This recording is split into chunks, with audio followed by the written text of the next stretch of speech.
Mi nombre es Tironsel Miguel. El tema del cual voy a hablar es el ajedrez. El ajedrez es un juego que está lejos de ser muy difícil de ser jugado. Solo se necesita algunas reglas básicas para poder iniciar la partida. El origen del ajedrez es objeto de discusión entre los historiadores, ya que no saben precisamente en dónde fue creado. Pero una de las teorías más difundidas es que fue creado en Asia.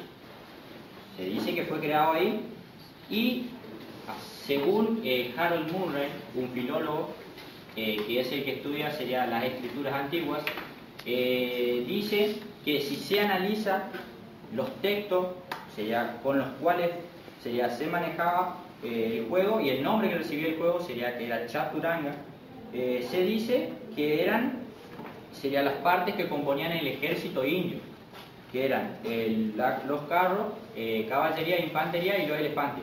Entonces por esto este filólogo dice que fue creado específicamente en la India y luego sería pasado a otras partes del mundo. Bueno, sería una de las leyendas más difundidas del ajedrez. Cuenta que hace mucho tiempo un rey, sería el cual su ejército había participado de una batalla, perdió a su hijo. Entonces se decía que este rey estaba muy triste y muy agobiado por la pérdida de su hijo. Entonces no había nada que lo alegraba, estaba muy triste. Y un día llegó a su reino una chica llamada Sisa y dijo que quería pedir audiencia para hablar con el rey. El rey en su dolor la aceptó y la hizo pasar. Cuando esta chica llegó hacia él, le dijo que le traía la solución a su problema y tenía algo que lo iba a alegrar y lo iba a motivar. ¿Qué lo que hizo esta chica? Fue presentarle un tablero y luego explicarle el movimiento de las piezas y le dio las piezas para que juegue. Una vez que el rey comenzó a jugar, jugó por horas y horas y horas y de a poco su pena fue desapareciendo. Entonces, con tal alegría, porque había superado el dolor que él tenía, le dijo a la chica que como recompensa pidiera lo que ella quería. Ella le dijo que no quería nada porque lo único que a ella le gratificaba era que su Alteza se sienta bien y esté de nuevo contento. Pero él decía que el regalo era tan grande que no podía dejar de hacerle un presente a la chica. Entonces la chica, por no decirle no, le dijo que sí, aceptaba el presente y que lo único que quería era que le ofrecieran un grano de trigo en el primer casillero, 2 en el segundo, 4 en el tercero y así sucesivamente ir doblando la cantidad de trigo que iba poniendo en los cuadros siguientes. Bueno, el rey mandó a los calculistas del reino más importante a que calculen esa cifra. Y cuando los calculistas le dijeron al rey la cifra que ascendía a eso, se quedaron sorprendidos porque era una cifra muy grande. Entonces el rey quedó helado y no sabía qué hacer. Y en ese preciso momento la chica le dijo que renunciaba a la oferta, que ella solo se sentía gratificada con haberlo puesto contento y además le había dado una buena lección de matemática al calculista. A continuación lo que voy a hacer es voy a explicar la posición de las piezas, la disposición del tablero, algunos movimientos y algunas jugadas específicas para poder comenzar una partida y jugar contra un oponente. A continuación hablaremos del tablero. El tablero es un cuadrado que está constituido por 64 casillas. Tenemos 8 casillas horizontales y 8 casillas verticales. Si hacemos 8 por 8, el cálculo matemático nos da 64, que es el total de casillas que vamos a tener. Vamos a tener, la mitad, van a ser 32 de color blanca y 32 de color, o de color claro y de color oscuro, de acuerdo al tablero. Van a estar dispuestas de forma alternada. Vamos a tener una blanca y una negra. Bueno, el tablero cuando consta de ciertos elementos que son necesarios fijar antes de empezar con el movimiento de cada pieza. ¿Por qué? Porque van a ser fundamentales para explicar el movimiento de cada una de ellas. El tablero consta tenemos columnas que están dispuestas en forma horizontales y van a estar compuestas por 8 casillas. La mitad sería blanca y la mitad negra. Después vamos a tener las casillas horizontales que van a estar constituyendo las filas. Y también tendremos las diagonales, ahí se ve. Las diagonales, como se ve en la figura, vamos a tener diagonales que van a variar el número de casillas que tendrán. Las diagonales van a estar constituidas por casillas de su mismo color unidas todas por sus vértices. El número de diagonales, de casillas por diagonales, va a variar de acuerdo a las diagonales que se tomen, con un máximo de 8, que van a ser las dos principales. Que si se intersectan, si en la intersección, como se ve allá, la intersección de las dos diagonales más largas forman el centro, que es considerado de gran importancia en el juego, ya que su dominio es de mucha importancia para el movimiento de las piezas y el ataque. Después, por otro lado, tendremos, como tenemos ya en la figura, tenemos las bandas, que serían las filas que están en el borde del tablero. Estas son muy importantes en la final. Bueno, seguidamente, ahora hablaremos de las piezas. Bueno, las piezas son objetos móviles que van a estar dispuestos en el tablero y van a tener un movimiento adecuado para poder jugar. Bueno, vamos a tener dos bandos de piezas. Un bando van a ser las piezas blancas y otro bando van a ser las piezas negras. Cada uno de los bandos va a estar compuesto por 16 piezas, de las cuales vamos a tener dos torres, dos alfiles, dos caballos, un rey y una reina y 8 peones, que van a estar dispuestos de la siguiente manera. Por ejemplo, lo primero que vamos a ubicar son el rey y la reina, que van en las casillas centrales del tablero, con la condición de que la reina del mismo color vaya en la casilla de su mismo color y el rey, por consiguiente, irá en la casilla de color contrario al suyo. Seguidamente, a su costado vamos a tener los alfiles, el cual va a ser un alfil del rey y el otro alfil va a ser el alfil de la reina o dama. Seguidamente colocaremos los caballos. Los caballos van a estar dispuestos seguidamente de los alfiles, y también vamos a tener un caballo del rey y un caballo de la reina. Y por último, en los extremos tendremos las torres, que también vamos a tener una torre del rey y una torre de la reina. Y por último se colocan los 8 peones en la segunda fila. Ahí, bueno. ¿Cómo mueve y toman las piezas? Muy bien. Las piezas, por ejemplo, vamos a empezar con el peón. El peón mueve siempre en forma diagonal, en forma vertical, quiero decir, de a un casillero, a menos que se encuentre en su casilla de inicio, que en ese caso puede optar por avanzar 2 casillas o una, de acuerdo al movimiento que quiera realizar. Siempre que esté en su casilla de inicio puede realizar 2 movimientos, o uno, como se quiera. Muy bien. Ahora tendremos la torre. La torre se mueve, como muestra la figura, siempre en forma horizontal a través de todo el tablero, o en forma vertical también a través de todo el tablero, siempre y cuando no tenga una pieza que obstaculice el camino, ¿no es cierto? Bueno. Pasaremos con el caballo. Bueno, el caballo sería un movimiento particular llamado salto. El mismo es parecido a la letra L. ¿Qué quiere decir esto? Que el movimiento va a constar de avanzar 2 casillas hacia adelante o 2 casillas hacia el costado y una hacia el otro lado, que es C. Y se dice, por ejemplo, si tenemos el caballo acá, se dice que el caballo, siempre que realiza su movimiento, va a aparecer en una casilla contraria al color en la que estaba su posición inicial. Por ejemplo, las opciones de movimiento son estas. Si movemos ahí, aparece en un color contrario al que estaba, porque estaba en un blanco, aparece en un marrón. Y si hacemos otro movimiento, pasaría de la siguiente manera. Esto sucedería con cualquier movimiento que nosotros queramos realizar con el caballo. Y el caballo también es particular porque es la única pieza que puede saltar por encima de sus contrarios, o de sus piezas compañeras.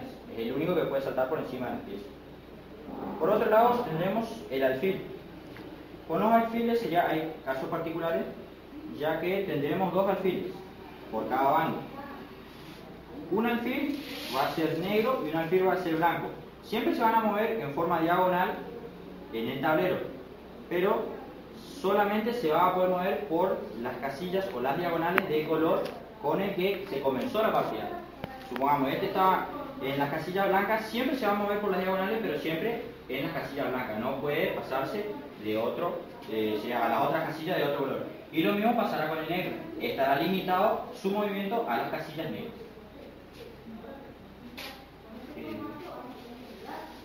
Ahí vemos el movimiento del alfil. Tenemos por bando, tenemos un alfil negro y un alfil blanco.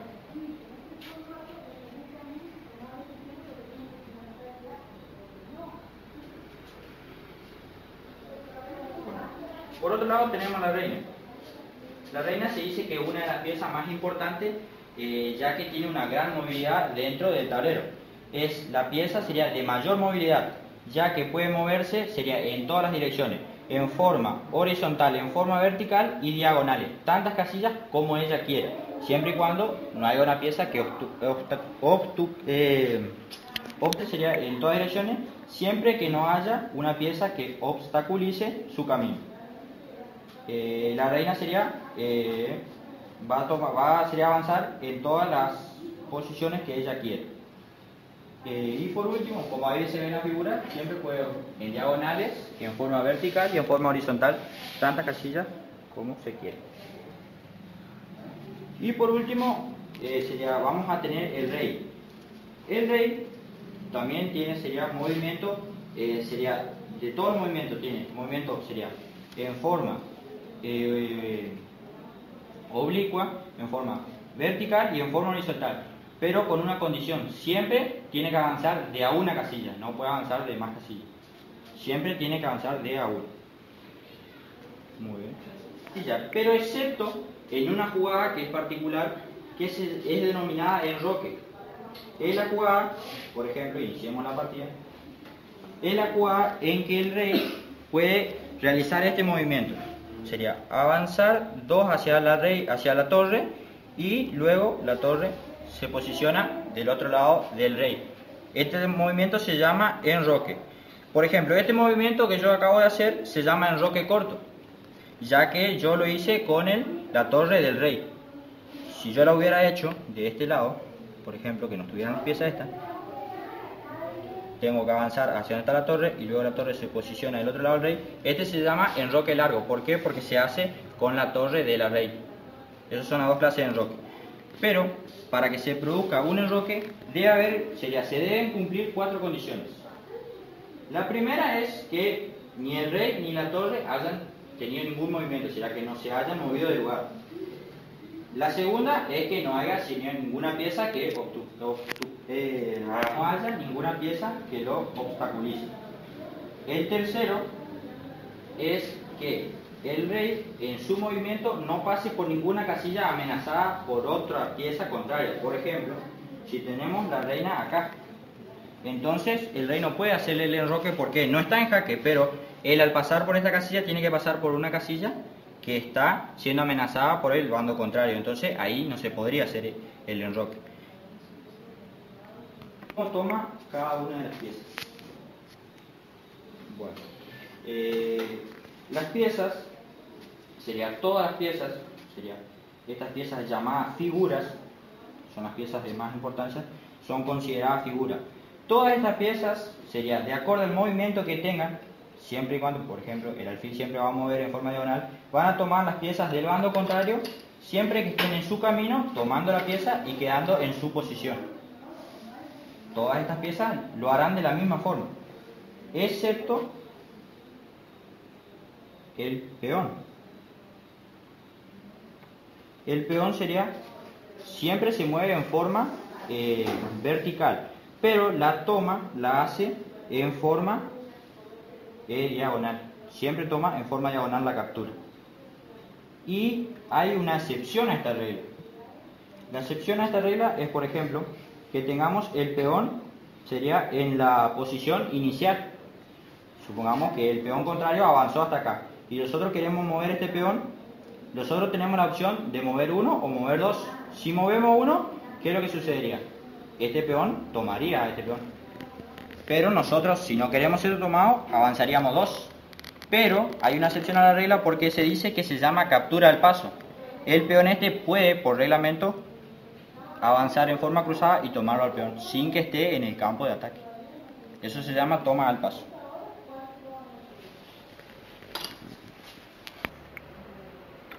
explicaré sería el jaque y el mate. El jaque es una jugada que consta en poner, sería en amenaza al rey contrario. Por ejemplo, tendríamos la reina.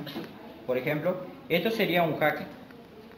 ¿Por qué sería un jaque solamente? ¿Por qué? Porque el rey tiene opción de salir libre de esa acción o sería cubrirla con otra pieza para que no sea capturado. Entonces ahí se dice que es jaque solamente. Pero otra sería de las condiciones es el jaque mate, que es el fin y la finalidad de este juego, que es tomar al rey contrario. Por ejemplo, vamos a hacer una de las aperturas, sería más conocida. Este sería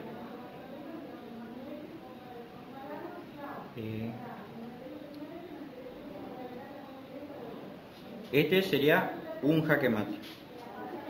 ¿Por qué motivo? Porque sería el rey está siendo amenazado y no puede, o sea, no tiene ningún movimiento, o si no sería más fácil así. Por ejemplo, este fue capturado. Eso sería un jaque mate, ¿por qué?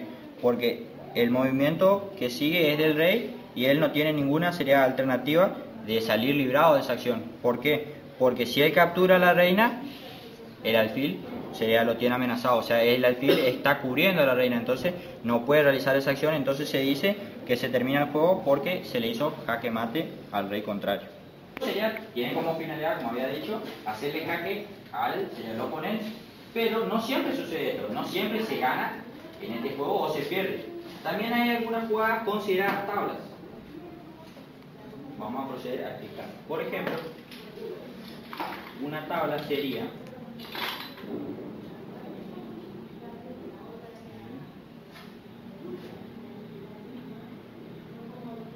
esta, por ejemplo, sería una tabla. Por ejemplo, si tiene el movimiento el rey negro. ¿Por qué? Porque él le toca mover, pero no tiene ningún movimiento, ya que a la casilla a la que él se mueva está siendo amenazada por otra pieza y a él le toca mover. Entonces se dice que esa es una tabla por ahogo, porque él tiene el movimiento y no puede mover a ni una casilla porque está siendo amenazada por piezas contrarias. Después otro sería empate. Se considera empate por acuerdo, sería o tabla por acuerdo entre los dos contrincantes, es decir, que de acuerdo sería varios movimientos y transcurrió una parte sería del juego, ambos consideran que son buenos jugadores y deciden finalizar el juego con un empate. Ese es un empate por acuerdo. Otro de los empates sería el que es mano, sería el que juega la blanca. Se dice que puede tener, ver si el oponente realizó 3 veces el mismo movimiento con la misma pieza, se puede pedir un empate, porque hizo 3 veces el mismo movimiento con la misma pieza y seguidamente, entonces puede pedir un empate. Y otro de las tablas que se puede dar es cuando uno de los dos oponentes demuestre que se hizo 50 movimientos y no se haya capturado ninguna pieza, entonces ahí puede pedir un empate. Ahora hablaremos de las aperturas. Las aperturas serían los primeros movimientos que se debe efectuar en una partida. Hay distintos tipos de aperturas. Podemos tener las aperturas abiertas, que consisten en que los dos bandos muevan el peón que está posicionado enfrente del rey. Por otro lado tenemos las aperturas semiabiertas, que consiste en que las piezas blancas que constan del primer movimiento hagan el movimiento del peón enfrente del rey, 2 casillas hacia adelante, y la otra pieza realicen cualquier otro movimiento. Esa se dice que es una apertura semiabierta. Y por último tendremos las aperturas cerradas, que consisten en mover el peón de la reina 2 hacia adelante de los dos bandos. Ahí se dice que es una apertura cerrada. Peón sería del rey, luego seguidamente mueve el peón del rey, el bando contrario, se mueve el alfil y... ¿Cómo se llama esa apertura? Apertura española. Luego se mueve el caballo contrario y por último mueve el caballo del bando blanco. Esta apertura se llama apertura española. Los 4 caballos consiste en mover el peón del rey para el bando contrario. Seguidamente lo hacen los caballos de los dos bandos, y esta se dice que es una apertura de los 4 caballos. El juego del ajedrez es un juego que dicen los psicólogos y educadores que es un juego muy importante enseñarlo en las escuelas. Esto se debe a que agiliza habilidades mentales, como por ejemplo la de pensar estrategias para evitar que las piezas contrarias tomen a las piezas de uno, y sería así también contrarrestar con movimientos que puedan tomar al bando contrario.